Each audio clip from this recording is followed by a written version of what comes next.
ఏం చేయాలంటే దేవుని దగ్గరికి మనం ఆ పరలోక రాజ్యం ఉన్నటువంటి ఆ దేవుని దగ్గరికి మనం వెళ్ళడానికి ఆ పరలోక రాజ్య సంబంధమైన వాటి మీదనే మనం మనసు పెట్టుకోవాలని చెప్తున్నారు. అలాగే ఆత్మను కుమ్మరించడం కోసం అంటే ఆత్మను మనం కుమ్మరించడం అంటాం. దేవుని సమాధానం ప్రేమ పొందగలిగి ఉండాలంటండి. ఆత్మను కుమ్మరించుకోవడం అంటే మనం ఆత్మను దేవుని సన్నిధిలో మనం కుమ్మరించుకోవాలి. మన ఆత్మలో మనం ఆయన్ని ప్రార్థన చేసుకోవాలి, ఆయనతో మనం మాట్లాడుకోవాలి.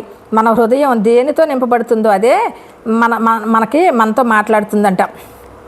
మన హృదయంలో మంచి మంచి ఆలోచనలు, మంచి తలంపులతో మనం ఉన్నప్పుడు అవే విషయాలను మనం కూడా పొందుకుంటాం. అవి మన జీవితాల్లో మేలుకరంగా చేస్తాయని చెప్తున్నారు. కనుక మన హృదయం అంతా కూడా ఎలా ఉండాలంటే వాక్యంతో నింపుకోవాలి. మనం వాక్యానుసారమైన జీవితం జీవించాలంటున్నారు. యేసయ్య చెప్పిన ప్రతి మాటను మనం అంగీకరించాలి, ఆయనకి మనం తగ్గించుకొని మన జీవితాలను గడుపుకోవాలని అంటున్నారు. సామెతల గ్రంథం 10:22 చూద్దాం ఒకసారి. నేను ముగించేస్తాను 2 రిఫరెన్స్లు చెప్పేసి. సామెతల గ్రంథం 10:22.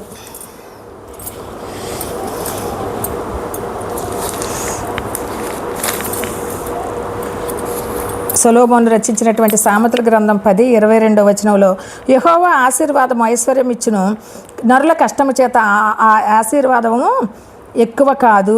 యెహోవా ఆశీర్వాదం అంటే ఐశ్వర్యం ఇస్తుందంటండి. దేవుని యొక్క ఆశీర్వాదం ఐశ్వర్యం ఇస్తుంది. ఆయన ఆశీర్వాదం ఐశ్వర్యం అంటేనండి ఒక్కటి ఇక్కడ ఈ లోకంలో మనం ఇళ్ళని, భూములని, బంగారం అని లేకపోతే ఇంకా వేరే అని కాదు. కానండి మనకి కావాల్సినటువంటి ఆశీర్వాదం ఏదైనా ఐశ్వర్యం అంటే అది పరలోక రాజ్యానికి సంబంధించిన ఐశ్వర్యం కూడా మనకి ఇస్తారు. నరుల కష్టము చేత ఆ ఆశీర్వాదం ఎక్కువ కాదు. మనం పడిన ప్రయాస కంటే ఆశీర్వాదం ఎక్కువ అవుదంట. మరి మనం ప్రయాసపడాలి అంటే దేవుని యందు మనం ఎలా ఉండాలి? మన హృదయంలో ఏమేమి ఉంచుకోవాలంటే మనం వ్యర్థమైన వాటిని మన హృదయంలో నుంచి తొలగించేసుకోవాలి ఫస్ట్ మన హృదయంలో. రెండవదిగా దేవునిలో ఎక్కువ సమయం మనం ప్రార్థనలోను వాక్య ధ్యానంతో మనం గడపాలంటండి. అలాగే మూడవదిగా చూస్తే ఆత్మ సంబంధమైన విషయములపై మనం ఆసక్తి కలిగి ఉండాలి. ఆత్మ సంబంధమైన విషయాలు, ఆత్మలో మనం వర్ధిల్లాలి.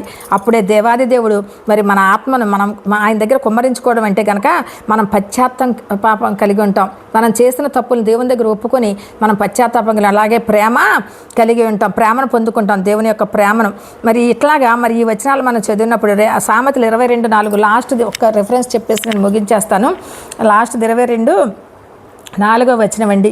ఇక్కడ యెహోవా యందు భయభక్తులు కలిగి ఉండుట వినయమునకు ప్రతిఫలము, ఐశ్వర్యమును ఘనతయు జీవమును దాని వలన కలుగును. చూసారండి, ఆయన ఎల్లంటండి మనం భయభక్తులు కలిగి ఉండటం దేనికంటే అంటే ప్రతిఫలం ఇచ్చేది ఐశ్వర్యం ఇస్తుందంట, ఘనత ఇస్తుందంట, జీవం కూడా ఇస్తుందంట. ఐశ్వర్యం ఉండాలి మనకి. అన్ని రకాల ఐశ్వర్యాలు ఇచ్చే దేవుడండి ఆయన దగ్గర కొదువైంది ఏదీ లేదు. సమస్తము కలిగినటువంటి దేవుడండి ఆయన. సమాధాన పూర్ణుడండి, సంతోషం ఇచ్చే దేవుడు.